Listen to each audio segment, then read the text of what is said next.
यह कहानी है एक उधमपुर गांव की। उधमपुर गांव में एक रामू नाम का किसान रहता था और उसकी पत्नी भी उसके साथ रहती थी। उनकी कोई संतान नहीं।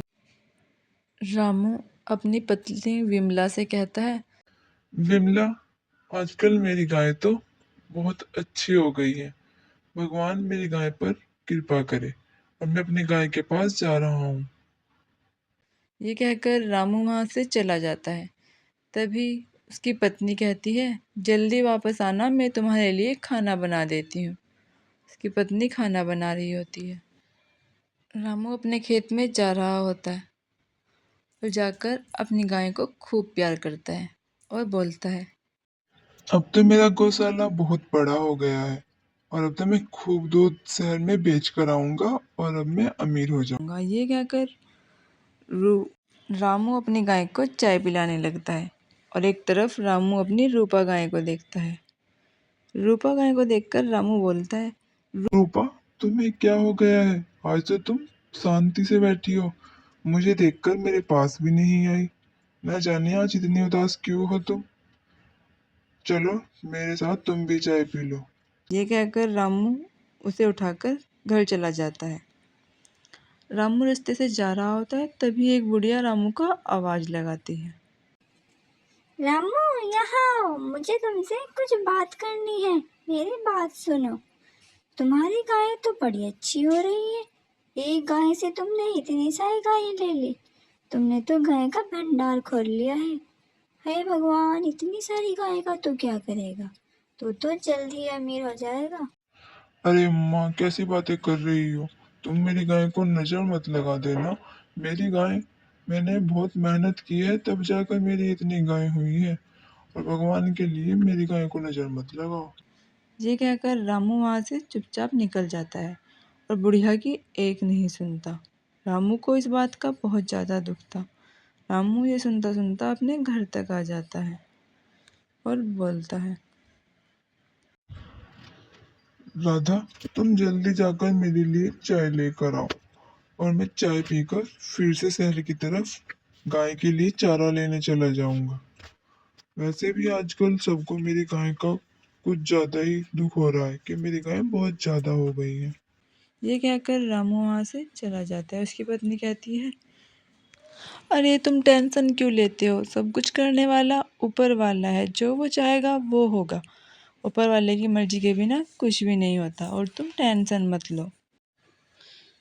अगले दिन सुबह को दोनों सो रहे होते हैं। सुबह के वक्त जब रामू उठता है, उठने के बाद रामू राधा से बोलता है, राधा, उठ जाओ, मुझे शहर भी जाना है। उठ जाओ। राधा उठकर चाय बनाने के लिए चली जाती है। राधा अपने पति को ही देख रही होती है। तभी राधा वहाँ से चाय बनाने के लिए चली जाती है और रामू अपनी गाय को देखने के लिए वहाँ से निकल जाता है। रामू जा ही रहा होता है, उधर उसकी पत्नी चाय बनाने लगती है। आज रामू बड़े ही जल्दी में था क्योंकि रामू को शहर से गाय के लिए चारा भी लेने जाना था। रामू जैसे ही अपने खेत में गया, उसने जाकर देखा उसकी गाय मरी हुई पड़ी थी। रामू वहां जाकर रोना शुरू कर देता है। हे भगवान, ऐसा क्यों किया मेरे साथ? मेरी गाय को तो नजर ही लग गई। मेरी गाय मर गई, ये कैसे हो सकता है? रामू फूट फूट कर रोता रहता है। रामू खूब रोता है। बुढ़िया की नज़र ने तो मेरी गाय को खा ही लिया। ये कहकर रामू वहां से चला जाता है।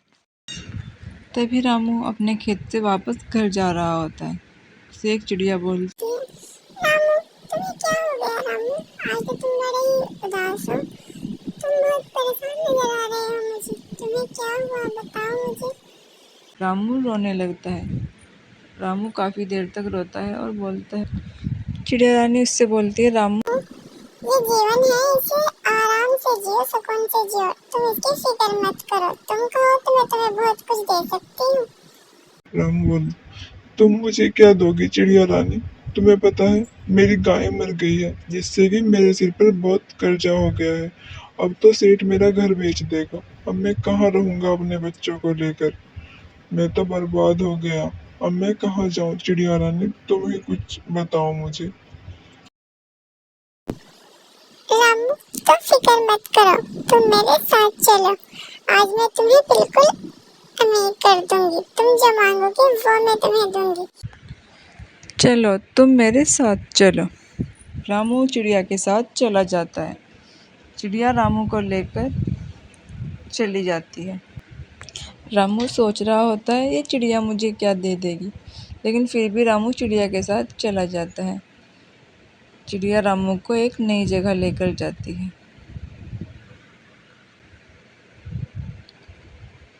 चिड़िया कहती है, आओ रामू आओ, ये देखो, ये मैंने तुम्हारे लिए दी है। आज से ये दोनों गाय तुम्हारी और ये घर भी तुम्हारा।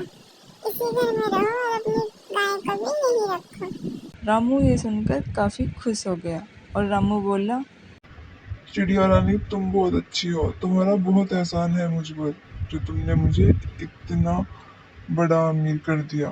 तुमने मुझे इतना प्यारा घर दिया।